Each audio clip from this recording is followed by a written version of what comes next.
Social psychology. So social psychology refers to the branch of psychology that studies how others impact our thoughts, our feelings, and our actions.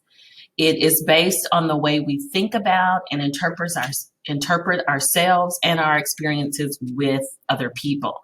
So social psychology is an extension of sociology. When it comes to social influence refers to how situational factors and other people affect us.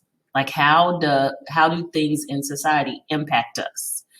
It's based on conformity, obedience, and group processes. Social influence, by definition, is changes in a person's behavior that are caused by actions of another person. So somebody else influences you to make a decision.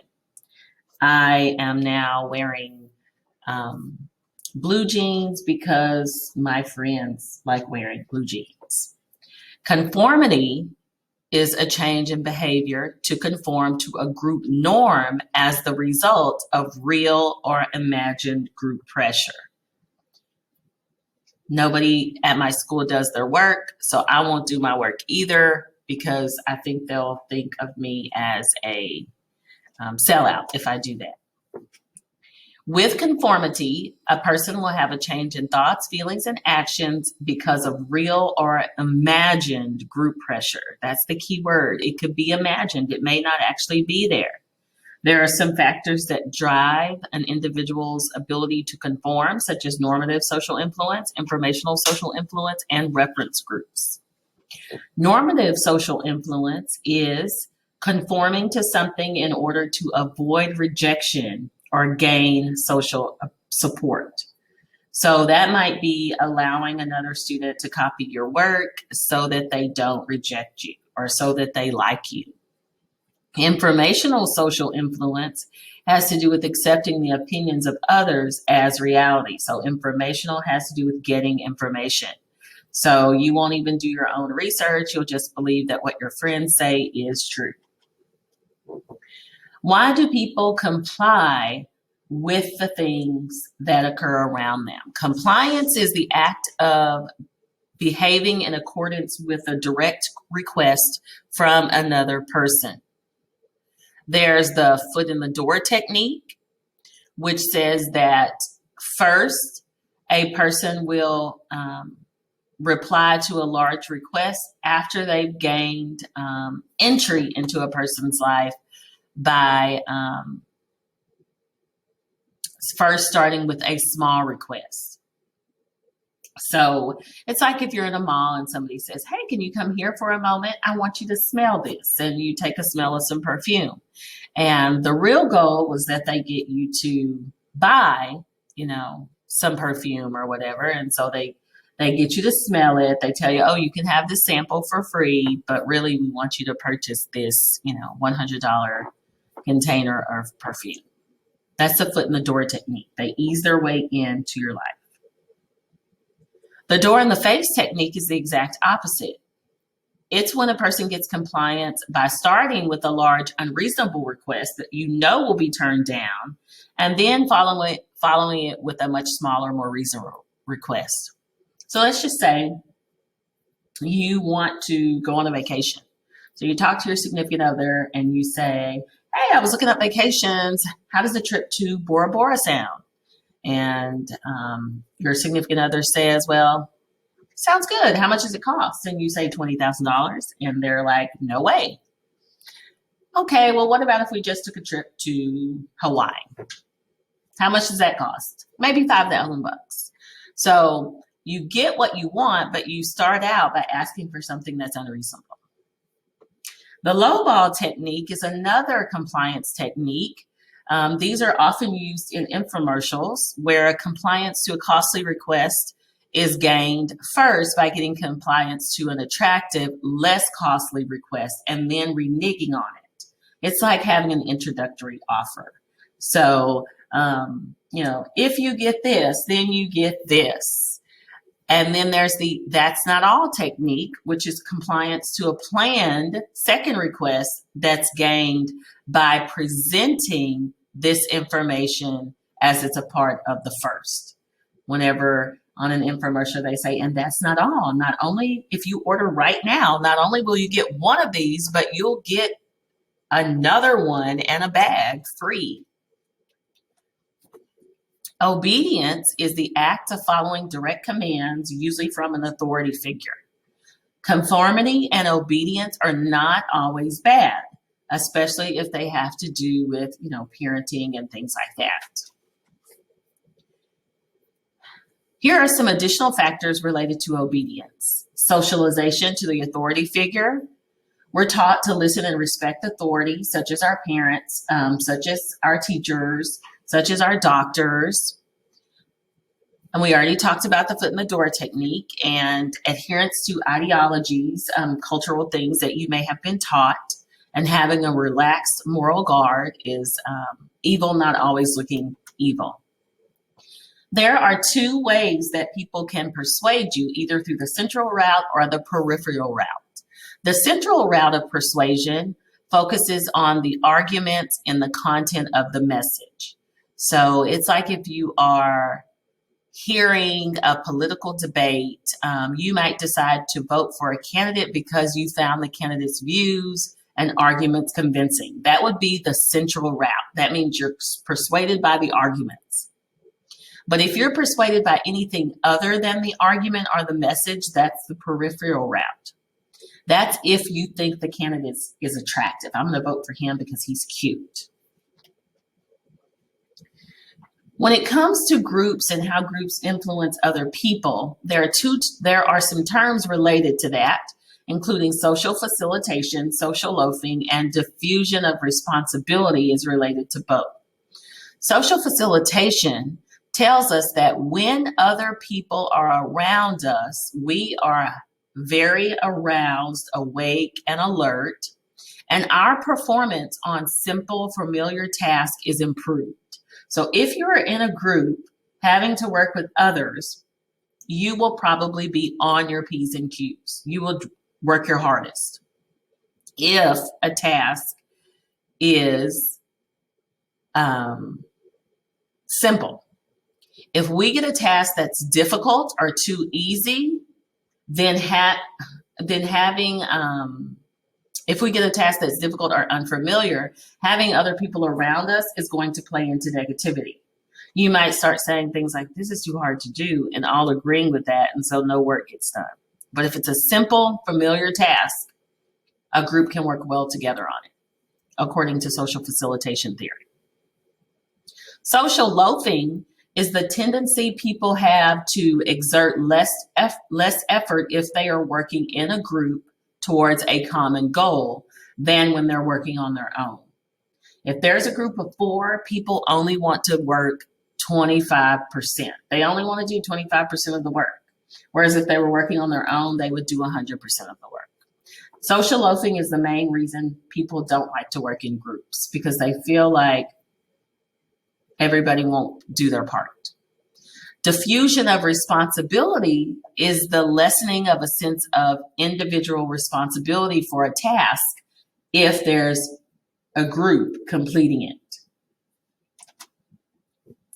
Group polarization is the fact that groups tend to make more extreme decisions than individuals. So rioting behavior and things of that nature is always due to group polarization. I'm going to make bigger decisions when I'm with other people than when I'm by myself.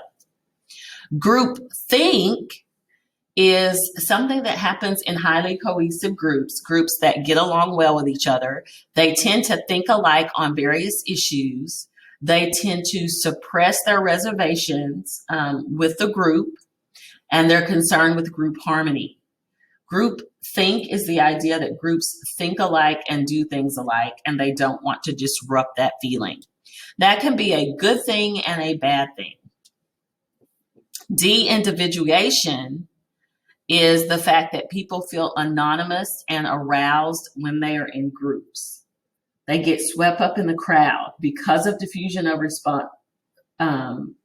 that because of de-individuation, they feel like they lose their sense of self and nobody's going to be able to pick me out of the crowd, so I can misbehave and do whatever I want.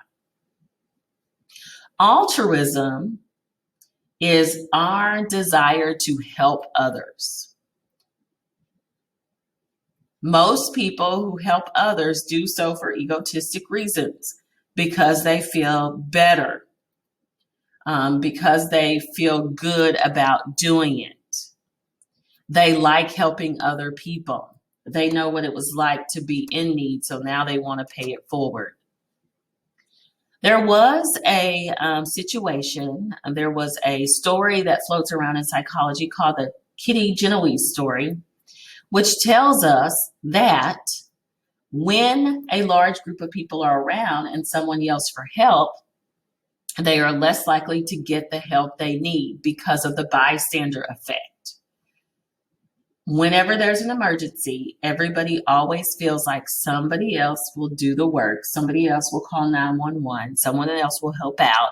If I needed to help out, I would know to do that, but somebody else will handle it. It's no point in all of us calling. The bystander effect is the probability of people helping in an emergency, which tells us that you are more likely to get help if there are no people around you, or if there's only one person around you when you're crying out for help, than if there's a crowd. Attribution theory talks about how we attribute our own behavior and the behavior of others. We can attribute behavior to external or situational causes, things that lie outside of a person. So if it's a situation that causes something, the person had no control over it. Or internal causes, which are dispositional factors, things that lie in the person, like that person is a bad person, that's why they did that. Here are some different types of attributions and biases: the fundamental attribution error, saliency bias, self-serving bias, and actor-observer bias. Both culture and attributional biases can contribute to whether or not people will attribute behaviors to something other than the person. The actor-observer bias tells us that we tend to overestimate situational influences on our own behavior. Like, we say it's the situation if we do something wrong, but we also overestimate dispositional factors, so personal factors, on the behavior of others. So if we're both late to class, we're going to say, I was late to class because of traffic, but she was late to class because she's lazy and doesn't get up on time. That's actor-observer. False consensus effect is the tendency to overestimate the commonality of one's opinions and unsuccessful behaviors, but not successful behaviors. So if I have false consensus effect, that means, okay, I didn't get into the school I wanted to get into. Well, guess what? Most people don't. But if I, make A's in all my classes, I'm not going to say that everybody else does that, because that was all me. The false uniqueness effect tells us that there's a tendency to underestimate the commonality of one's abilities and successful behaviors, to underestimate that. Because remember, I'm unique. I made these A's on my own. The fundamental attribution error is the tendency as an observer to overestimate dispositional influences, so internal causes, and underestimate situational influences on the behavior of other people. So everybody else is making bad decisions because they're bad people and not because of a situation that happened to them. The saliency bias tells us that people tend to focus on the most noticeable or salient factors when they explain the causes of behavior. They say people who are homeless should just go get a job. They're lazy, and they don't consider what other factors could be coming into play. Self-fulfilling prophecy says that our behavior leads a person to act in accordance with our expectations for that person. It is a self-fulfilling prophecy if a person is concerned about not doing well in a class and then they don't study, and so then they actually do fail the class. They fulfill the prophecy that was made for their life. An attitude is what a person has learned to believe based on their own experiences. Cognitive dissonance is based on the attitudes people have in their lives. When a person makes a bad decision, that can harm their self-esteem. So cognitive dissonance theory refers to a person bringing their attitudes, their beliefs, and their behaviors in congruence. Because we all have to have consistent thoughts, perceptions, and images of ourselves. Like if we do something that we think is wrong, that's going to affect us until we fix it. So if Simon is an animal lover, but kicks a cat that got in his way, he's going to feel dissonance or tension. So in order to reduce that tension, Simon might say, that cat is stupid anyways. It ran into me. I didn't kick it. It ran into me. Because Simon knows he loves animals and thinks it's wrong to harm animals, so he has to bring his thoughts, his feelings, and his actions into congruence. Prejudice is a prejudgment people make about something. A stereotype is an overgeneralization, an overgeneralized idea about a group of people. All purple people are mean. Prejudice is the negative attitude associated with a group of people. Ethnocentrism is a form of prejudice. People have ethnocentrism when they believe their ethnic group is better than other ethnic groups. So if I have the stereotype in my mind that purple people are bad, my attitude towards purple people might be to stay away from them. Discrimination is the action that's based on the prejudice. So maybe I walk on the other side of the street or something like that. Some of the common sources of prejudice, what creates it is learning. What you learn growing up, number one. Limited resources. Power, control, and dominance can breed prejudice. Displaced aggression. I need somebody to blame for my problems. And mental shortcuts, which are things like stereotypes. What are some ways we can reduce prejudice? We can reduce it by working towards common goals. There's a popular study in psychology, the Robbers Cave study, that tells us that working towards a goal together will help reduce prejudice. You have to have intergroup contact. You have to get to know somebody who is in that group you're prejudiced against. You have to do some cognitive retraining. Instead of saying, I'm colorblind, you have to realize and change your thoughts about how you view others.